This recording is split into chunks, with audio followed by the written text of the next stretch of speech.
So at auction for the John Marin, you're looking about $15,000 to $25,000. Oh my God. Oh my God.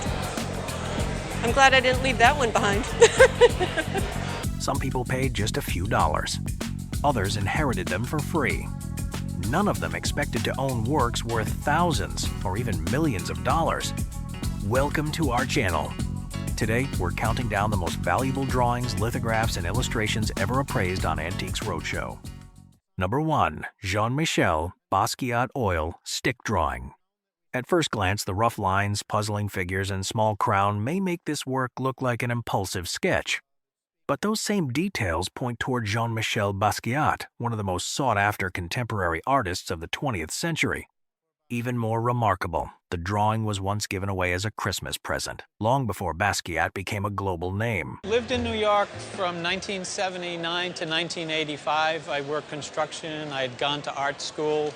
One of my friends that I worked with, Chris Saddlemeyer, Jean-Michel Basquiat used to work for him as a helper. Chris and I and another gentleman were business partners, and one Christmas he gave me this as a Christmas present. In the late 1970s, New York became a meeting point for graffiti, street music, and independent galleries, shaping a new generation of artists. Basquiat emerged directly from that world. His work often combined human figures, written words, anatomical imagery, and symbols connected to power, race, and social status. But resemblance alone could never prove that a drawing was genuine. For an artist with a market as significant as Basquiat's, provenance, the documented history of ownership, can completely change an appraisal. And the owner had brought one especially important piece of evidence. You brought with you a letter. The letter is from my business partner who gifted me the drawing for Christmas. Gives the history of when it was drawn in his loft, when he gave it to me. The letter connected the drawing directly to the loft where it was created, and the person who later passed it to the owner. That link mattered even more because the committee once responsible for authenticating Basquiat's work had disbanded. Experts now had to consider the material, signature, style, and provenance together. Then one familiar symbol drew particular attention. Basquiat's work is fraught with signs and symbols, often figural, not always, often accompanied by words that can take on many different meanings. The crown that we see there in the upper right appears in many of his works. The three-pointed crown became one of Basquiat's most recognizable symbols, often associated with fame, authority, and figures overlooked by traditional history. The oil stick medium also matched his fast, direct, and energetic working method. Still, the final valuation came with one crucial condition. It could only be made on the assumption that the drawing was genuinely by Basquiat. We think today, in 2017, on the supposition that the work is genuine, I would insure the work for $400,000. The $400,000 insurance value transformed an ordinary Christmas gift into an astonishing asset. Yet for its owner, the deepest value remained tied to a time when Basquiat was not yet a legend, and the drawing was simply a gift from a friend. Number 2. Joseph YOAKUM ink and colored pencil artwork. The curving mountains, softly flowing valleys, and lines with almost no sharp angles make this landscape feel more like a memory than a real place. The owner had lived with the artwork for years but knew almost nothing about the artist behind it. And that name would completely change the way he viewed the picture inherited from his mother. I inherited this from my mother about 10 years ago. I know very little about the artist, Joe YOAKUM, and what I learned this morning by going online. Okay. She would have bought this in either New York or Washington, D.C., and probably around 1982. Joseph YOAKUM was a self-taught artist with a distinctive place in 20th century American art. He only began attracting serious attention later in life, after years of travel and eventually settling on Chicago's South Side. Instead of using traditional perspective, YOAKUM created landscapes where mountains, valleys, and horizons seemed to fold continuously into one another. Ink defined the strong curves, while colored pencil added soft layers of tone, making the scenery feel both recognizable and dreamlike. But his distinctive style was only the beginning. A detail on the back of the artwork would become even more important. And there is a label on the back of this. And the label is from the Corcoran Gallery. Right, sure. They were a very progressive gallery in Washington, D.C., and this was in a show that they did in the early 80s. Oh, no kidding, huh? And the show was focusing on African-American artists. The exhibition label showed that the artwork had appeared at the Corcoran Gallery in Washington, D.C. during an early 1980s exhibition. That helped explain where the owner's mother may have purchased it, while also creating a clear, verifiable provenance. For collectors, a reliable exhibition history can be nearly as important as the image itself. The colors had also remained attractive, a major advantage for works on paper, which can fade or discolor over time. And interest in YOAKUM was continuing to grow. He's had a very, very nice collector following, and recently, a couple of years ago, he had a one-man show in New York City at MoMA. The color of it is great. Recognition from MoMA introduced YOAKUM to a wider audience and strengthened his reputation beyond that of a little-known self-taught artist. Here, his recognizable style, strong condition, and the Corcoran label all came together in one work. The appraiser described that label as collector gold. Now, only the final value remained. So because of all these factors, including the recent MoMA show, I'm very comfortable valuing this in a retail setting somewhere between $50,000 and $60,000. Holy smokes. The retail valuation of $50,000 to $60,000 left the owner completely stunned. A picture he had only started researching that morning turned out to be a valuable work by an artist with a unique visual language, documented provenance, and growing recognition. And sometimes the most valuable detail is not on the front of the artwork, but on the small label attached to the back of the frame. Number 3. Edward Hopper, New Republic Etching. One stop at a roadside yard sale led this woman to one of the most remarkable bargains ever featured on Antiques Roadshow. Inside an old folder were several art prints with no paperwork, no description, and nothing to suggest they had once belonged to an important collection. She bought the entire group simply because she liked them and because the price was too low to pass up. I like to yard sale, but I get a lot of grief from my sons all the time, so I've been trying to not do it as often. But I saw a sign and I stopped, and I saw these, and I liked them. So can I ask what you paid for them? For all of them, $25. Among the prints was one bearing the name Edward Hopper. But recognizing a famous artist is very different from owning a valuable original print. The appraiser had to examine the signature, the etching technique, the quality of the impression, and the history behind each piece. Then another discovery changed the story. A print by Kenneth Hayes Miller appeared alongside the Hopper, suggesting that these works had once belonged together. But what's interesting about seeing these two together is the Hopper was in a portfolio called 6 American Etchings, the New Republic portfolio. That was published in 1924. Both prints came from the 6 American Etchings, the New Republic portfolio, published in 1924. Finding multiple prints from the same portfolio still together made their history far more convincing. As the appraiser continued through the folder, another surprise appeared. The John Marin etching turned out to be the scarcer version, one that had been replaced after only a small number of early editions. That single detail dramatically increased the value of the collection. This is the more rare and desirable print. Oh. So this is a fantastic etching, and it's in lovely condition. So at auction for the John Marin, you're looking about $15,000 to $25,000. The John Marin print alone was estimated at $15,000 to $25,000. An extraordinary return on a $25 purchase. Yet it was still not the highlight of the folder. Edward Hopper remains one of the most celebrated figures in American art, and his finest etchings continue to be highly sought after by collectors. The Hopper is possibly one of his best-known prints. Okay. And at auction, you're looking $30,000 to $50,000. The Edward Hopper print was valued at $30,000 to $50,000 at auction. Combined with the other valuable works from the same portfolio, the old folder purchased for just $25 had become an extraordinary discovery. Sometimes, the greatest value of an object is not found in its appearance, but in the historical connections that have remained intact for nearly a century. Number 4. Henry Ryland Jasmine Pencil Drawing. For years, this framed image had been quietly kept as a treasured family possession.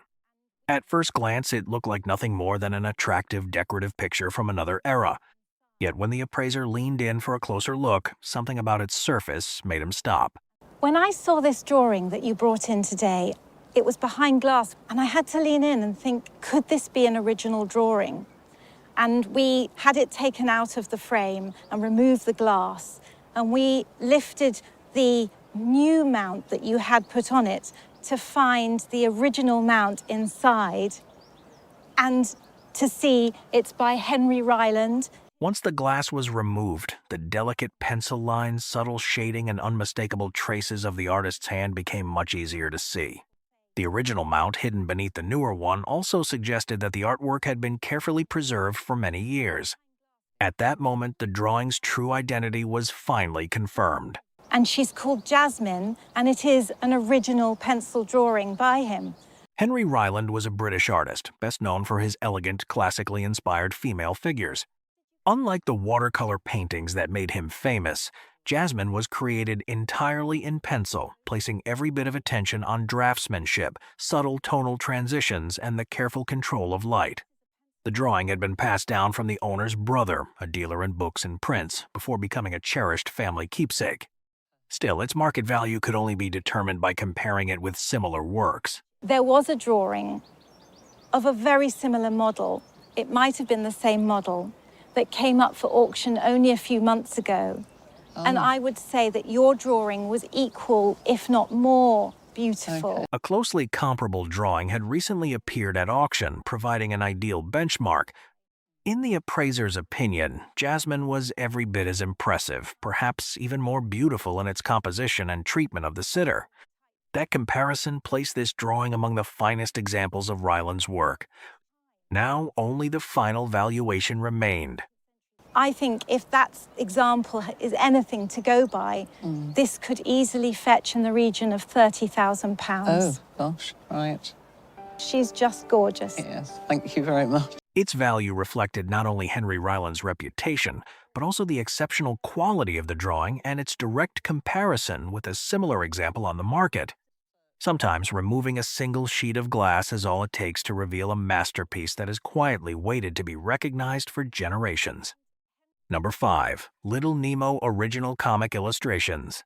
3 old sheets of paper forgotten in a storage shed had almost reached the end of their journey as nothing more than discarded documents. They were buried among old theater materials, unframed, unprotected, and with no obvious reason for anyone to keep them. Yet one visitor decided to take them home. That simple decision uncovered a story reaching back to the earliest days of American comic art. As I understand it, Winsor McCay was perhaps the most important comic strip artist of his time being the first few decades of the 20th century. Quite early, right, absolutely. So we've got a hand-done illustration here, which is really wonderful. What immediately excited the appraiser was that these were not ordinary newspaper pages, but original pen and ink drawings created by Winsor McCay himself. Original comic art is far more desirable than printed copies because it preserves the artist's actual hand and the creative process behind every page. Even more remarkably, all 3 illustrations came from Little Nemo in Slumberland, McCay's most celebrated comic strip. And it's from Little Nemo in Slumberland, which is probably thought to be his most famous strip. Right. Well, other than the comic strip, I know that he was an important pioneer in the development of animated films. Beyond transforming the history of comic strips, Winsor McCay also helped lay the foundation for modern animation with Gertie the Dinosaur. That legacy has made his original artwork highly sought after by collectors. These drawings still carried McCay's signature, the original New York Herald publication label, and even a dedication to entertainer Billy B. Van. Together with the location where they were discovered, those details created an exceptionally convincing provenance. And one day I was poking around a storage shed in the barn, and I found these pieces, not framed, they were unprotected, loose leaf, in a pile of other materials that included Billy B. Van's old vaudeville arrangements. So he left them there? He had left them there to rot. I went to the owner of the theater. I said, I found something I would like to purchase from you. I think it might be fairly valuable. The owner walked away with all 3 drawings without paying a single dollar. That was almost impossible to believe, because a little moisture, accidental damage, or a routine cleanup could easily have destroyed them forever. In recent years, original comic art has become increasingly collectible, with each page serving as both a unique artwork and a surviving piece of publishing history. All that remained was the final appraisal. And I would estimate your 3 to bring somewhere in the range of $25,000 to $35,000. That's a nice piece of change, Gary. Sometimes, the greatest treasures are not waiting in museums or galleries. They are quietly hidden among forgotten stacks of old paper, waiting for someone to recognize what everyone else overlooked. Number 6. Vintage Psychedelic Rock Poster Collection. For years, no one imagined that the box stored beneath a bed contained anything remarkable. Inside were nothing more than old concert posters, faded with time, that had once covered the bedroom wall of a teenage rock music fan. After his brother passed away, the entire collection was almost forgotten. But when those posters appeared on Antiques Roadshow, no one expected that what seemed like simple souvenirs from a teenager's youth would reveal a remarkable chapter in the history of American rock music. I brought my brother's concert posters that he started collecting in the early 60s. As an early teenager, he used to send money for postage to Bill Graham and the Fillmore West, and they'd send him a poster in the mail to Oklahoma City. The collection contained 47 posters issued during the late 1960s, when psychedelic rock was exploding across San Francisco. What immediately caught the appraiser's attention was that these posters had been distributed at the time of the original concerts, not printed years later. The first up is one of the most iconic 1960s rock and roll posters, the Jimi Hendrix Flying Eyeball from 1968, with art by Rick Griffin, and it is just the peak of 60s psychedelic art. This is among one of the most desirable collectible rock posters. The standout piece promoted a Jimi Hendrix concert with Rick Griffin's legendary flying eyeball design, one of the defining images of psychedelic art. A small detail in the placement of the lettering and poster number allowed the appraiser to identify it as a first printing, the version collectors value the most. For posters like this, a first edition can make an enormous difference in value. In this condition, with no pinholes, but a little bit of damage to it, but not much, very minor, we'd put an auction estimate of $5,000 to $7,000. No way. No way. The Jimi Hendrix poster alone was valued at $5,000 to $7,000, but it represented only a small part of the collection. Alongside it were other rare posters featuring Grateful Dead and several legendary artists from the same era, adding even more value to the group. Then came the final appraisal. You've got 47 posters, and for grand total of, at auction, between $20,000 and $35,000. What had once been nothing more than concert posters hanging on a teenager's bedroom wall had become a collection that any fan of rock music history would be proud to own.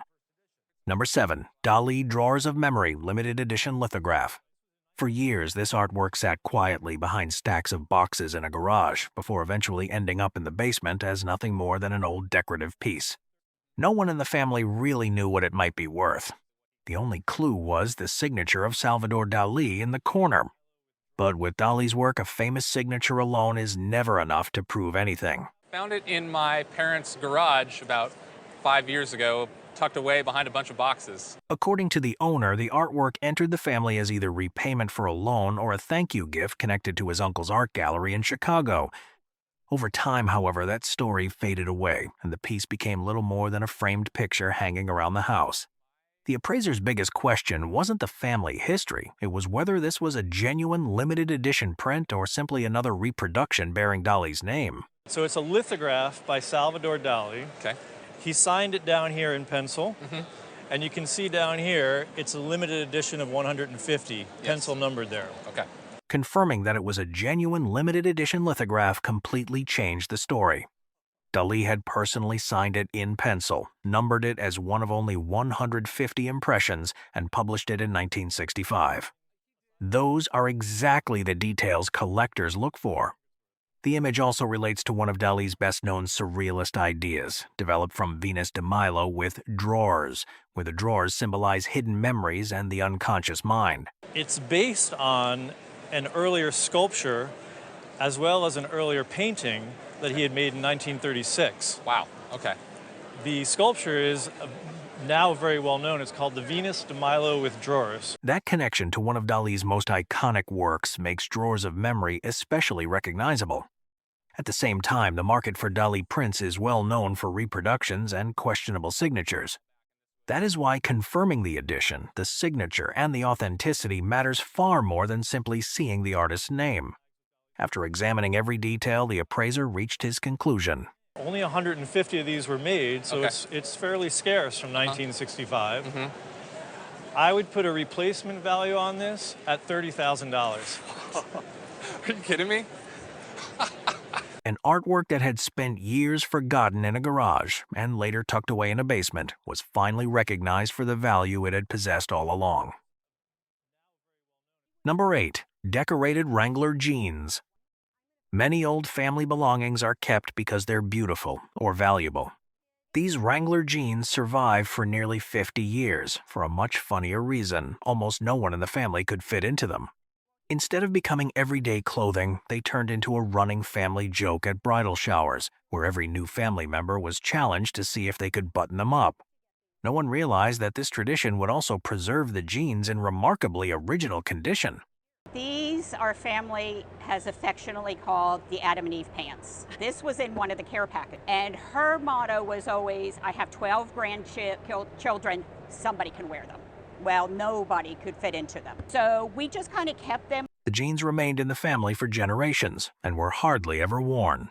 What immediately caught the appraiser's attention wasn't the playful artwork covering the denim, but their exceptional condition. The original tag from the 1960s was still attached, the colors remained vibrant, and there were almost no signs of wear. Those details are far rarer today than the jeans themselves. Whenever a female would marry into the family, and even the extended family, we would wrap these up as a gag gift at her bridal shower to see if she could actually fit into them. According to the appraiser, these were Wrangler jeans from the late 1960s, decorated in the colorful psychedelic style that defined the era. The hand-drawn artwork, combined with one of America's best-known denim brands, made them a fascinating example of vintage fashion. More importantly, they had never been worn and still carried their original tag, a condition collectors call dead stock. And they've never been worn before.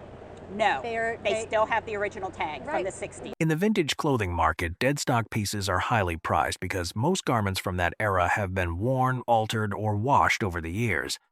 Ironically, the fact that no one could comfortably wear these jeans preserved everything collectors hoped to find. And that ultimately led to a value the family never expected. I don't know. They are incredibly rare. I believe that if you were going to have to replace them, you'd spend $400 to $500 to replace them. Sometimes a family joke that lasted for decades becomes exactly the kind of vintage treasure collectors dream of finding. Number 9. KARL HOFER, French-inspired painting. For years, this painting spent most of its time facing the wall. The family didn't hate it, but they never felt it was a picture they wanted to display. Everything changed the moment it was brought to Antiques Roadshow. With a single turn of the canvas, the appraiser saw something entirely different.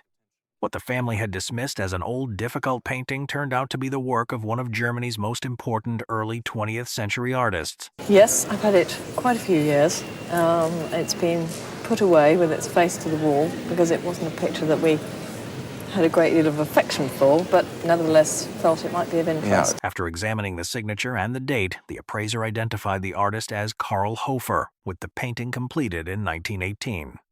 Although Hofer was German, his artistic training was deeply influenced by the Paris art scene, where painters were redefining the way form and space could be represented. Those influences gave his work a bold visual language that was very different from the traditional style most people were familiar with. Down here you can see the signature, Hofer. Now this is Karl Hofer, who was a German painter, actually dated 18, down here 1918. According to the appraiser, the painting clearly reflects the influence of Cézanne, while also drawing on the ideas of modern painting and the growing Cubist movement. It was completed just after the First World War, a period that marked a major turning point in Karl Hofer's life. Beyond its historical importance, the painting's surface immediately became another point of interest. It's very bold use of paint here. That's right, put on with a palette knife. You've got a lot of cracking in the paint. The thick layers of paint applied with a palette knife give the work a powerful texture, but they have also led to noticeable cracking over the years. Fortunately, the appraiser believed those condition issues could still be professionally conserved and restored. That meant the damage had not taken away the painting's artistic significance. It's perfectly possible if it was well relined, this picture, to put it back into pretty good order. I mean, probably for something in the region of 15 or 20,000 pounds. Ironically, the family had spent years looking only at the back of a painting worth tens of thousands of pounds. His final piece of advice was simple. It was finally time to turn the painting around and let everyone see what had been hidden in plain sight for so many years. Number 10. John William Waterhouse Figure Painting. A painting covered in dust, torn in several places and forgotten in a barn for decades is rarely the kind of discovery that makes anyone think of a famous artist. This one seemed even less convincing because it looked nothing like the paintings most people associate with John William Waterhouse. That unexpected difference meant the appraisal began not with certainty, but with a great deal of doubt. From a neglected canvas bought for only a few pounds at a house sale, it had become a work believed to be by John William Waterhouse. Sometimes the most fascinating discoveries aren't the masterpieces everyone recognizes at first glance, but the unusual works that force experts to think long and carefully before reaching their conclusion. Number 11. 1896 Sutro Baths Poster. Not every antique is preserved because someone knows how valuable it is. This enormous poster spent years rolled up simply because the family's old house didn't have ceilings high enough to display it. Only after moving into a new home were they finally able to unfold the entire piece and bring it to Antiques Roadshow. Few would have guessed that it was one of the rarest surviving American advertising posters. I know that it's the Sutro Baths in San Francisco, which I believe burned down or fell apart during the 1906 earthquake. I assume it's a lithograph. The piece was left to us by a friend that passed away a few years ago. When we got it, we rolled it up because our ceilings weren't high enough to hang it properly. The appraiser quickly explained that Sutro Baths was not destroyed in the 1906 earthquake, as many people believe. In the late 19th century, it was one of San Francisco's largest entertainment attractions, famous for its saltwater pools, recreational facilities, and its ability to accommodate thousands of visitors every day. A destination on that scale naturally required an advertising campaign that was just as impressive. And this was a aqua park extravaganza like Waterworld today. They had a total of 7 baths, which could hold 1.7 million gallons of water. And it was all salt water. The most remarkable feature of the poster was the way it was produced. Because printing technology in 1896 couldn't handle a sheet that large, the complete image was printed on 12 separate sheets and assembled afterward. The visible seams that make a few figures appear slightly misaligned or incomplete aren't printing mistakes. They're original evidence of how large-scale lithographs were made at the time. The poster actually dates from 1896. It is a lithograph. And it's interesting because they didn't have printing presses that could accommodate such a large sheet of paper. More than a century later, the fact that all 12 sections have survived together makes this poster exceptionally rare. For collectors, it is far more than a vintage advertisement. It is a historical record of both American commercial printing and late 19th century entertainment culture. That rarity ultimately led to a valuation that left the owner amazed. Last year we sold one in similar condition for $13,000. Wow. So I would say an auction estimate of $15,000 to $20,000 would not at all be out of range. If the family's old ceilings had been tall enough, this poster might never have remained rolled up for so many years. Ironically, that long period of storage helped preserve one of the rarest surviving American advertising posters for future generations. Number 12. Grant Woodhorse Scene Lithograph. Not every hidden treasure is kept in a safe or displayed in a gallery. This print sat quietly in the family's home for years, with almost no one paying attention to it.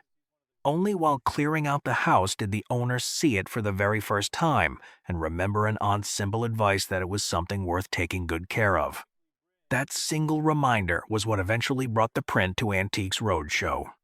This print I found in my parents' home after they moved out. I had never seen it before in my life. I was very surprised. My aunt gave me this one here, and she told me, you take good care of it because I know it is valuable, because it's a Grant Wood. With no ownership records or remarkable family history to rely on, the appraiser had to begin with the print itself. He quickly identified it as a lithograph by Grant Wood, one of the leading figures of the American regionalist movement. That meant the artwork's importance came not only from its image, but also from the artist's place in American art history. The print closest to me is a lithograph by Grant Wood. Both of these prints were published by an outfit in New York known as Associated American Artists. Each of the prints published were issued in an edition of 250. An edition limited to 250 impressions immediately made the print more attractive to collectors. Although the appraiser admitted this was not one of Grant Wood's most famous images, he pointed out an important advantage. The horses in the composition make it especially appealing to collectors of regionalist art and American rural subjects. It's a notable artist, but not one of his better images. Now, the Grant Wood is a little more exciting because he's one of the top American artists of the first half of the 20th century. Grant Wood's reputation, the limited edition, and a subject collectors enjoy all combine to give this print its value. The remarkable part is that the owner never imagined they possessed a significant work of art. To them, it was simply something discovered while cleaning out the house. To the appraiser, however, it was a print with a well-established place in today's collector's market. It would likely bring between $6,000 and $9,000 at auction. Really? And I would actually put a replacement value on this of somewhere around $18,000 to $20,000. So. Oh my golly. Instead, it all began with an old closet and a brief reminder from an aunt, allowing a long-forgotten print to be recognized as the work of one of the most important American artists of the 20th century. Number 13. Winnie-the-Pooh Original Working Drawing. Not many people ever get to see Winnie-the-Pooh before the famous bear took on the appearance the world knows today. This drawing captures exactly that moment. Pooh is noticeably thinner, the lines are still loose, and everything suggests the character was still taking shape. What makes the piece even more remarkable is that it came directly from the family of the illustrator who gave Pooh his timeless appearance. I got it from Shepard's daughter, Mary. E.H. Shepard, the great illustrator of A.A. Milne's stories. And she said that is Pooh evolving from the family Teddy, who was called Growler. Its provenance through E.H. Shepard's daughter gives the drawing exceptional credibility. To the appraiser, the real importance of the piece isn't its level of finish, but the fact that it documents the creative process itself. Working drawings like this allow us to see how one of literature's most beloved characters gradually developed before appearing in print. Now, I did slightly worry about the line of it because you see it's rather loosely done compared to what we're used to, particularly when you look at the finished drawings in the books. The loose, unfinished lines are not a weakness. Instead, they reflect the true purpose of a working sketch, where the artist experiments with proportions, poses, and small details before settling on the final design. Even the familiar honey jar is already present, showing that many of Pooh's defining features were beginning to emerge at this early stage. I don't know what it is, but particularly amongst Americans, it's like buying a piece of the charm of your own childhood back again. At least I assume that's what it must be, because they do pay the most astonishing sums for such things. It's not only illustration collectors who search for works like this. Many Winnie-the-Pooh fans are equally eager to own a piece of the character's history. That is why drawings by E.H. Shepard continue to attract such strong interest. A working drawing may not be as polished as a published illustration, but it offers something many collectors value even more, the very first stages of a timeless idea. The finished pen and ink drawings for Winnie-the-Pooh recently, two of them separately achieved £60,000 plus premium. Its value comes not only from E.H. Shepard's name, but also from preserving a rare stage in the character's creation. This is not the Pooh that millions of readers grew up with. It is Pooh while everything was still evolving, before a few simple pencil lines became one of the most recognizable characters in children's literature. Number 14. Alphonse MUCHA, Four Seasons Lithographs. Not every treasured possession begins with a carefully planned search. Sometimes, an ordinary decision made decades earlier leads to one of the most memorable appraisals on the show. This set of prints has exactly that kind of story. What caught the experts' attention wasn't just the beauty of the images, but the history behind them. They are ALPHONSE muchas, the 4 seasons: spring, summer, autumn, and winter. And I've had them for the last 50 years. I paid $200 for them. The moment the appraiser heard the artist's name, he knew these were far more than decorative prints. Alphonse Mucha was one of the defining figures of the Art Nouveau movement, celebrated for his elegant female figures and flowing decorative style. His work didn't just create beautiful images, it helped transform the way people experienced printed art at the end of the 19th century. Alphonse Mucha was arguably the single greatest Art Nouveau artist of the era. In fact, Art Nouveau is often referred to as Le Style Mucha. They named the form after him, and this is sort of a masterwork of his artistry. The Four Seasons was created as a series of decorative panels rather than a traditional advertising poster. At the time, lithographs like these made it possible for ordinary families to own artwork designed by a celebrated artist without purchasing an expensive oil painting. That was one of the reasons this series quickly became one of Mucha's most admired creations. This was the first series of decorative panels that Mucha designed for the printer, and this series of decorative panels was so popular, all of a sudden people in Paris who hadn't been able to afford oil paintings were able to buy these lithographic paintings and decorate their homes relatively inexpensively. As he continued examining the set, the appraiser noted that all 4 prints had remained together and were still in very good condition. Although they differ in some ways from the earliest impressions, that does little to reduce their appeal among collectors. Those observations ultimately led to the final valuation. The Four Seasons in this kind of good condition. At auction, I would estimate these 4 as a group between $12,000 and $18,000. That's awesome. That is really awesome. The appraiser estimated the complete set at $12,000 to $18,000 at auction. That value reflects not only Alphonse Mucha's reputation, but also the lasting influence of Art Nouveau, the early production date, and the fact that all 4 panels have remained together for more than a century. A collection that began with a simple newspaper advertisement ultimately became proof that an ordinary purchase can turn into an extraordinary discovery many decades later. Number 15. Robert Riggs' Dust Storm Lithograph. Not every valuable discovery begins with the intention of building a collection.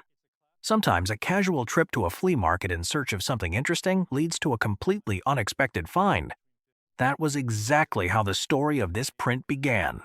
It would be many years before its owner realized that what he had brought home was far more than just another picture for the wall. Back in the 70s, I used to frequent a lot of flea markets. This one I picked up about mid or late 70s. I asked the young lady how much she wanted, and she said, well, 25. I said, well, I'll give you 15. The appraiser immediately identified the piece as a lithograph by Robert Riggs, an illustrator best known for his work in major American magazines. Although much of his career focused on commercial illustration and advertising, Riggs earned lasting recognition for lithographs that captured dramatic stories with remarkable impact. Among them, Dust Storm remains one of his best-known works. So the artist is Robert Riggs. He's best known for these lithographs he made in the 30s and 40s. And the title of this work is Dust Storm. The image captures the harsh reality of the Dust Bowl, portraying people struggling against the overwhelming force of nature.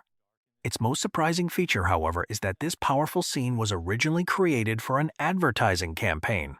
Even so, the artwork's emotional impact far outlived its commercial purpose and helped establish it as one of the defining images of Riggs's career. It's a classic Dust Bowl scene, and it's reminiscent of so many other images from this time period. It very much has that mood. It's this heroic fight against this natural force. The appraiser explained that very few impressions of this lithograph have survived, making well-preserved examples increasingly difficult to find. This particular print had remained in excellent condition for decades, adding significantly to its appeal among collectors. That rarity ultimately became the foundation of its final valuation. He produced between 50 and 100, most likely. Not a lot have survived. This is not something that you can just go out to a gallery or anywhere and buy. I would put a replacement value on yours at $15,000. The appraiser assigned the print a replacement value of $15,000, reflecting what it could cost to locate another comparable example. That figure is supported not only by Robert Riggs's reputation, but also by the small number of surviving impressions and dust storm's importance within his body of work. What began as a flea market purchase costing only a few dollars ultimately became a discovery that even its owner never expected. Number 16. Grant Wood Fertility Lithograph. Not every family gift comes with a detailed history or a clear sense of its value. Sometimes the recipient knows only that it has been carefully kept for years and passed down with affection. That was exactly how the story of this lithograph began. The owner's biggest question wasn't the image itself, but one small detail that seemed as though it could determine the value of the entire piece. My older sister gave it to me several years ago, and it's a Grant Wood lithograph, I think. I don't see any numbers on it, and I think she purchased it in Iowa City when she was doing graduate studies there many years ago. While he was there? Yes, he was teaching there. After examining the print, the appraiser confirmed that it was indeed a lithograph by Grant Wood, an artist celebrated for his images of rural America. His work became closely associated with the American regionalism movement, where farms, fields, and small Midwestern towns were transformed into symbols of American life. That distinctive style helped make Grant Wood one of the most recognizable painters in the country. It is indeed a Grant Wood. It's a lithograph by Grant Wood, probably better known to most people as the painter of the famous painting American Gothic. Exactly. An iconic American image. The appraiser went on to explain that Grant Wood created only about 20 different lithographic subjects during his entire career. That relatively small body of printed work has made each lithograph especially appealing to collectors. Among them, fertility is considered one of the more popular images because its landscape closely reflects the familiar visual style associated with Grant Wood. But Grant Wood also made 20 different lithographs, different lithographic subjects, and this is one of them. In fact, one of his more popular lithographs. I believe one of his more popular lithographs because the scenery resembles American Gothic. Yes, it does. The detail that had concerned the owner most turned out to be perfectly normal. The appraiser explained that this print came from an edition of 250, but none of the impressions were individually numbered. Its overall condition was also considered quite good, so that issue had little effect on its value before the final appraisal was revealed. This is a lithograph entitled Fertility. He made it in 1939. Mm-hmm. This is like the other lithographs that Grant Wood made under the auspices of Associated American Artists, one of an edition of 250, but none of them were numbered. A fair replacement value on this, or an insurance value, would be in the neighborhood of $10,000 to $12,000. The appraiser assigned the lithograph a replacement value of $10,000 to $12,000. That figure reflects not an unusually small addition, but the limited number of lithographs Grant Wood produced throughout his career and the lasting appeal of this image among collectors. A gift passed down from an older sister ultimately proved to be worth far more than its owner had ever imagined. Number 17. TASHA Tudor Pumpkin Moonshine, Original Illustration. Not every valuable work of art is created with the intention of being sold. Sometimes it begins as a simple gift for a family member, with no expectation that it will one day appear in an appraisal. That was exactly how this illustration began. Few could have imagined that these modest pages would mark the beginning of the career of one of America's most celebrated children's book illustrators. What I brought is this little page, and she originally made this little booklet up, and these are her original artwork for it, and then later she got it back and she took it to the publisher to be made into pumpkin moonshine. What immediately caught the appraiser's attention was that this was not a printed page from the book, but the original illustration created before the story was ever published. Original artwork like this is highly valued by collectors because it preserves the artist's actual brushwork, color, and creative process. That is why pieces like these often carry far greater significance than the finished images readers see in print. When she first did it, the publishers didn't want her. They thought it looked like a seed catalog, they said. Yeah, they thought it looked like a seed catalog. It was her first item. Many times, first-time authors they get rejected. Although its beginning was far from successful, Pumpkin Moonshine eventually became the first published book of Tasha Tudor's career. Over the following decades, she developed a distinctive style and became one of the most influential figures in American children's book illustration. That reputation has made original artwork from her earliest years especially desirable among collectors. We have the exact illustration that she did. And one of the things that you see with this is, even though the illustration in the book is good, there's still a little better in the original. The owner originally purchased the artwork for what was considered a fair price at the time. Since then, however, the market for original children's book illustrations has changed dramatically. As original artwork has become increasingly scarce and more widely appreciated for its artistic importance, its value has risen accordingly. That set the stage for the appraiser's final valuation. I think I paid about $1,200. Well, $1,200 at the time was a fair price. This one, where it has the two sides, now the sale price really is the main illustration, would easily go for $8,000 to $10,000 in a retail bookstore. The appraiser valued the illustration at $8,000 to $10,000. Its value comes not only from Tasha Tudor's reputation, but also from the fact that it is original artwork from the very first book of her career. What began as a handmade family gift ultimately became an important piece of American children's book illustration, history, and a work that many collectors would be eager to own. Number 18. Michael Jackson, Charlie Chaplin Sketches. Not every discarded piece of paper ends up becoming a highly sought-after collectible. It's even harder to imagine that these sketches were once crumpled up and thrown into a classroom trash can. At the time, no one could have predicted that the student who drew them would one day become one of the world's most famous entertainers. Fortunately, one classmate decided to save them. I brought you a couple sketches from Michael Jackson. I had the opportunity of being in school with him in 10th grade, and that was a school in Encino where there's about 90 students, so I had an art class with him, and I would watch him draw these drawings, and then he'd ball it up and throw it away. I asked him one day, I love that Charlie Chaplin drawing, can I have that? What impressed the appraiser most was not simply the sketches themselves, but the story behind how they were preserved. Both drawings came directly from Michael Jackson immediately after he finished them, rather than through a gallery or a major auction.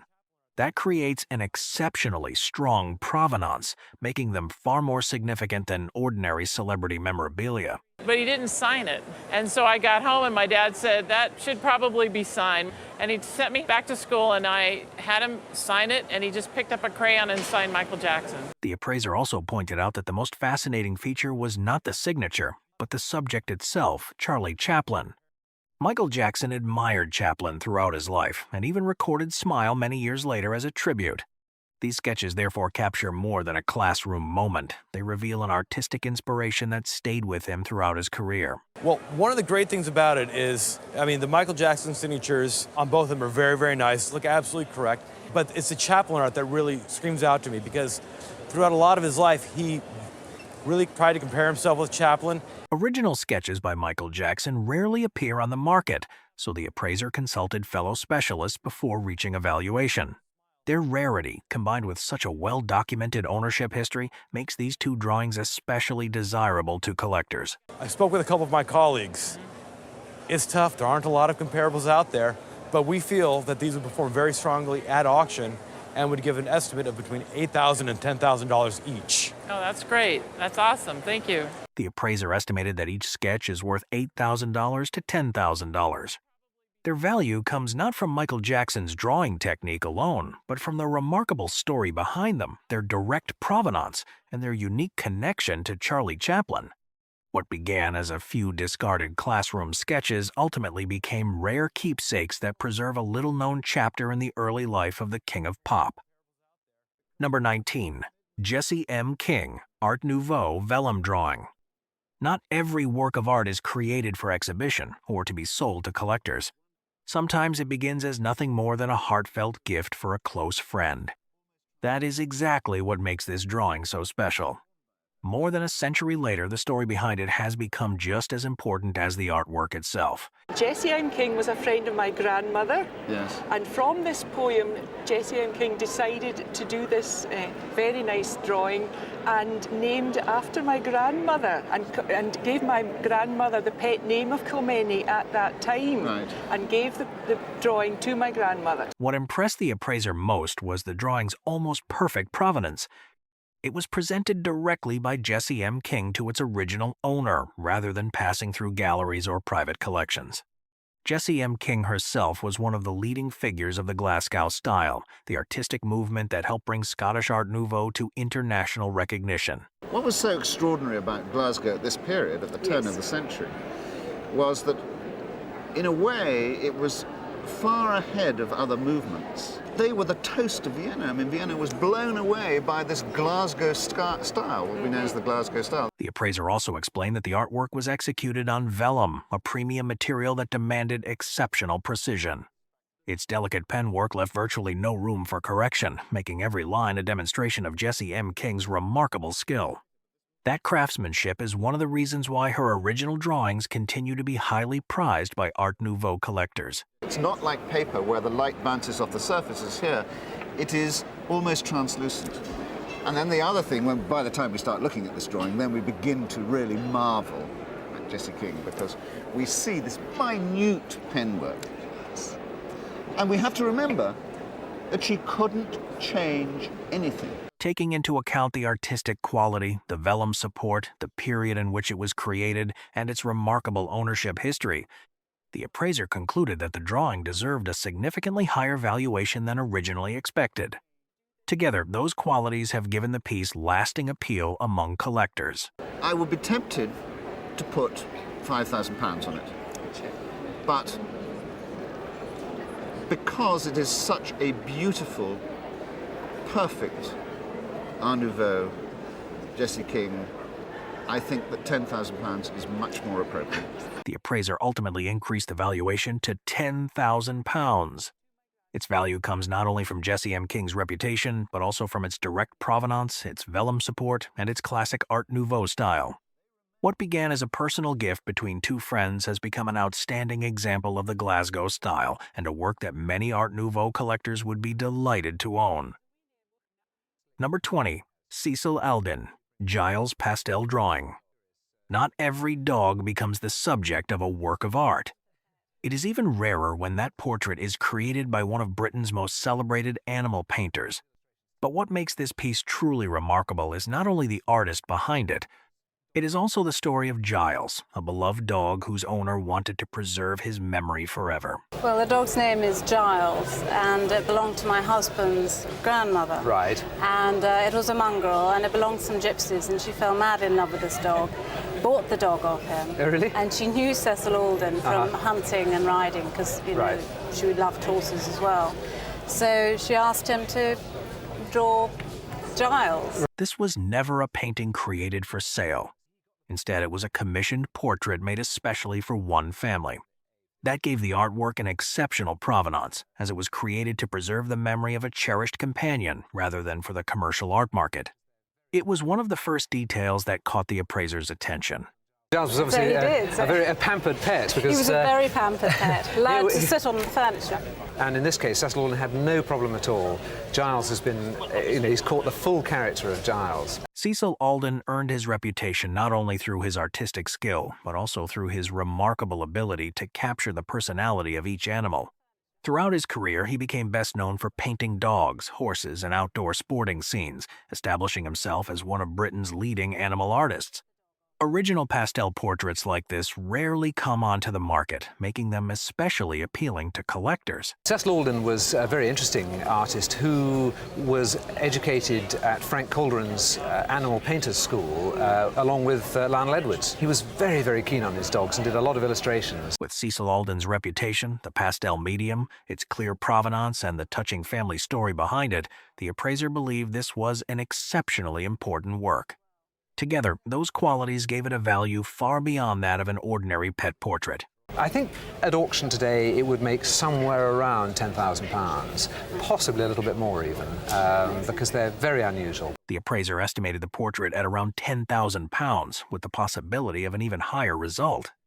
Its value comes not only from Cecil Alden's name, but also from its rarity, its direct provenance, and the artist's ability to capture Giles's unique character.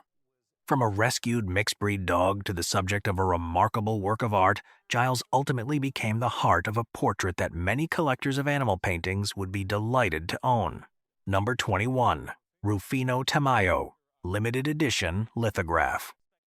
Not every valuable work of art is purchased at a prestigious auction. Sometimes it begins with a simple visit to an antique shop and a decision based purely on personal taste.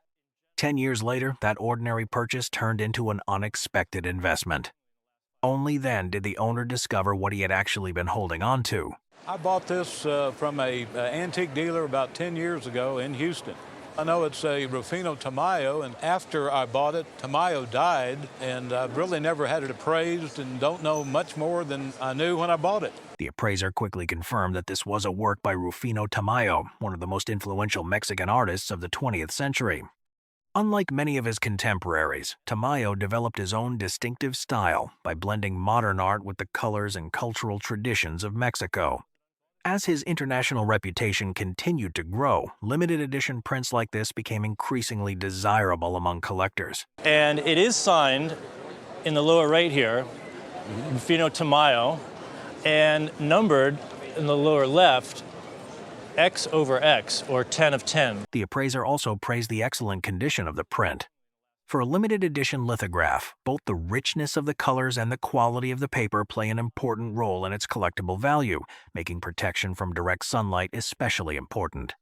That careful preservation is one reason the artwork has remained so appealing over the years. It looks to me as it's in great shape. You definitely want to keep this out of the sunlight because the colors are fugitive and they'll fade quickly if exposed to light. In recent years, demand for Rufino Tamayo's work has risen significantly, driving up the value of many of his limited edition prints. That market growth convinced the appraiser that the owner's purchase had performed far better than expected. Tamayo's market has shot up fairly strongly in the last 5 years. Now, a retail price would be roughly double that, or about $8,000 to $10,000. Okay. This is what I would expect to happen to a well-known artist over the 10 years you've had it. You've more than doubled your value. The appraiser estimated the lithograph at $4,000 to $6,000 at auction and $8,000 to $10,000 at retail. Its value comes from Rufino Tamayo's reputation, its limited edition, its excellent condition, and the strong growth of the market for his work. What began as a painting purchased from an antique shop ultimately became proof that some of the best art investments begin with a very ordinary decision. Number 22. 1990 Donaldson Lithographic Coleman Poster. At first glance, this looks like nothing more than an old fair poster discovered inside a trunk at a public auction. The owner bought it simply because it was connected to Shepherdstown, a place that meant a great deal to him. He paid only $40 and never imagined it could become a noteworthy collectible. But the appraiser immediately realized there was a far more interesting story behind it. I bought this poster in Shepherdstown probably about 25 years ago, and it was just in a trunk at a public auction with some other material from the fair. So I sort of think that the person that sold it may have had something to do with the fair at some point during his lifetime. The first thing that stood out was that the poster had been printed by Donaldson Lithographic Company, one of America's best-known commercial poster printers during the early 20th century. Donaldson produced posters with completed artwork while leaving the headline blank so individual communities could add the name of their own fair. That production method is exactly what makes this poster so distinctive. We know that it was printed in Kentucky by a very famous lithographer called the Donaldson Lithographic Company. Would print posters what we would call blanks. So they'd print this beautiful image with the top bit completely empty. Most surviving Donaldson posters today are unused blank examples. This one, however, was actually printed for a local fair, making it considerably rarer. Its design also reflects the influence of Art Nouveau, with an elegant figure reminiscent of the famous posters created by Alphonse MUCHA, giving it both historical importance and artistic appeal. And this is one of the rare few that I've seen that were actually used by a local fair. Okay. Now, because they were printed as blanks, they were printed in as generic a way as possible. Its rarity, outstanding lithographic quality, and historical context all combine to make this piece far more than an ordinary advertising poster. Those qualities are exactly what impressed the appraiser when determining its value. Because of the image, which is so rich, and because of the colors, and because of the style, and because I think also that it's a Donaldson poster that's actually been used, at auction I would estimate this piece between $800 and $1,200. The appraiser valued the poster at $800 to $1,200. Its worth comes from the reputation of Donaldson Lithographic Company, the fact that it was actually used for a local fair, and its distinctive Art Nouveau design. From an old poster purchased for just $40, it ultimately became a collectible that preserves both the history of a local fair and the artistry of early 20th century commercial advertising. Number 23. Danny Lyon, SNCC Photography Posters. At first glance, these appear to be nothing more than 3 old posters covered with tears, tape marks, and years of wear. They were purchased at a garage sale for only 75 cents, simply because the owner believed they represented a piece of American history. He had no idea exactly what story they were telling. But the appraiser quickly realized these posters were far more important than they looked. I bought them a few years ago from a garage sale. They were with a number of dorm-type posters.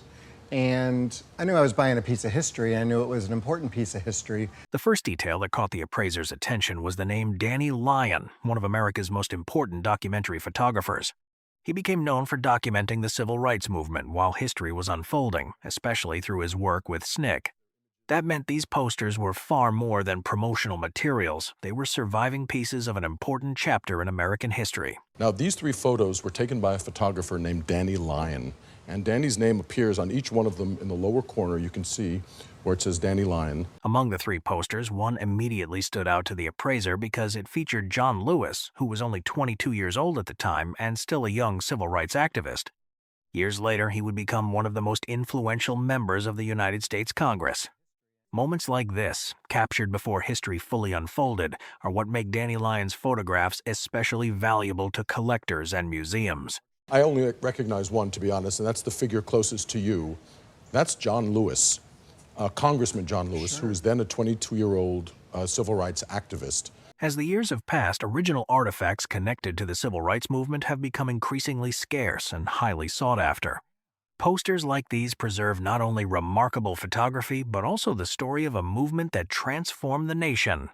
That is exactly why the appraiser believed this collection was worth far more than its worn appearance suggested. I would estimate these 3 posters between $7,000 and $10,000. Okay. And as I understand it, you paid 75 cents. Yes, I did. I'm a little better at history than I am at math, but that's a very good return. The appraiser valued the 3 posters at $7,000 to $10,000. Their value comes from Danny Lyon's reputation, their connection to the civil rights movement, and the rarity of original posters that have survived to the present day. From 3 worn posters purchased for just 75 cents, the owner ultimately discovered a remarkable historical collection that both collectors and museums would be eager to own. Number 24. T.H. Benton, County Politics Lithograph. For years, this artwork quietly hung above the office coffee machine. It was a gift from the owner's boss, and to him it was simply a picture he enjoyed looking at every day. He never imagined it might be a valuable work of art. But the appraiser immediately recognized that the name beneath the image changed the entire story. My boss gave me this print. His uncle had passed away and he inherited this. And it hung over our copy machine at work, and I admired it every day. Well, I wanted to learn, is it actually a print? Is it a charcoal, lithograph? This was a work by Thomas Hart Benton, one of the most celebrated American artists of the 20th century. The appraiser also confirmed that it was not an ordinary reproduction, but an original lithograph personally signed by Benton. Those details alone placed it in a completely different category from decorative prints commonly found in homes and offices. It's by Thomas Hart Benton, who is probably one of the most famous American artists of the 20th century. And it is a lithograph. It's an original print, and Benton did sign it down here. That's a pencil signature. Okay. The print is titled County Politics, a scene reflecting the everyday lives of ordinary Americans, the subject that defined Benton's role in the American regionalism movement. While the original oil painting is valued in the millions of dollars, original lithographs like this remain highly desirable because they were created and signed by the artist himself. That is why collectors view them as original works of art rather than simple reproductions. The title of the print is County Politics. Benton was very much into the common man and the struggle of the worker in America. This image shows sort of democracy at work, men outside the courthouse. Right. This actually is a work he did to reproduce that painting. The painting itself is millions of dollars. Original prints by Thomas Hart Benton have continued to attract strong interest from collectors, especially works produced during the later years of his career. The combination of the artist's reputation, the original signature, and the historical significance of the subject makes this lithograph a genuinely valuable collectible. This would bring between $5,000 and $8,000. Oh, Now, the bad news is, I think your boss might want it back. I hope he doesn't. you could be right. The appraiser estimated the lithograph at $5,000 to $8,000. Its value comes from Thomas Hart Benton's reputation, the original pencil signature, and its place within the career of one of America's most influential artists. From a picture that quietly hung above an office coffee machine, it ultimately turned out to be an unexpected gift that any admirer of American art would be delighted to own. Number 25. Jerry Siegel and Joe Shuster signed Superman sketch. For years, this Superman sketch remained rolled up and forgotten in the corner of a closet. At first glance, it looked like nothing more than an old souvenir drawing, but the inscription across the top revealed that it had been presented to a young soldier before he left to serve during World War II. Within minutes, the appraiser realized this was far more than an ordinary Superman sketch. This is endorsed to my father, Ralph Endy, by the inventors of Superman. They drew a picture and endorsed it to my father. Best personal wishes to Ralph Endy. I found it in a closet. What immediately caught the appraiser's attention was that the sketch had been created by Jerry Siegel and Joe Shuster, the two men who invented Superman. Sketches signed by either creator are already highly desirable among collectors, but examples bearing both signatures are much harder to find. The fact that the two creators signed this piece together makes it stand out in the world of comic book collectibles. Drawings by Siegel and Shuster are desirable, not unusual, because they did do a lot of them. You usually don't see them signed by both. It's more often signed by Joe Shuster, and the fact that they were both there together is cool. The sketch was also created in pastel or crayon, rather than the pen and ink or pencil commonly seen in similar works. Although the paper has noticeable wrinkles from being rolled up for many years, the appraiser considered those marks part of the piece's history. More importantly, it remains an original sketch connected to a family's story and to a meaningful moment during World War II. This is a nice large-size profile image, which was something they did all the time. The wrinkling, yeah, it's there, but it's part of the history of it. Collectors have always shown strong interest in original Superman material from the character's early years, especially pieces with clear provenance and a direct connection to both creators. That is why the appraiser regarded this sketch as far more significant than an ordinary comic book souvenir. These things can sell on a wide range at auction depending on the size, condition, but for auction purposes, I would estimate it between $4,000 and $6,000. The appraiser estimated the sketch at $4,000 to $6,000. Its value comes from the signatures of Jerry Siegel and Joe Shuster, its World War II provenance, and Superman's enduring appeal among collectors. From a forgotten drawing tucked away in a closet, it ultimately became a remarkable collectible celebrating the birth of the world's most iconic superhero.